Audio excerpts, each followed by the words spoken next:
இல்லை என்ன தெரியுமா சூப்பரு, பெரியவங்களுக்கு புரியுது, பசங்களுக்கு புரிய மாட்டேங்குது. பெரியவர்கள் தான் ஆர்வமாக கேட்டுக்கொண்டிருக்கிறார்.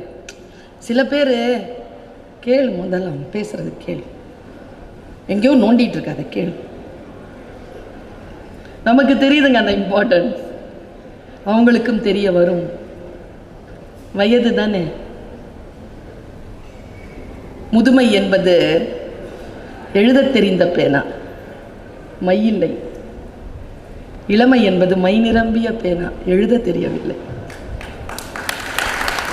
என்ன செய்யறது, என்ன செய்யறது? கற்றுக் கொடுப்போம். பாருங்க, முதலில் விண்கலம் போய் சந்திரன்ல இறங்கும் போது அந்த விண்கலத்திலே முதல் கால் வைத்தவன் ஆம்ஸ்ட்ராங் என்று சொல்கிறார்களே, அந்த ஆம்ஸ்ட்ராங் கிடையாது அந்த கலத்தின் பைலட். இது நான் வரலாறு.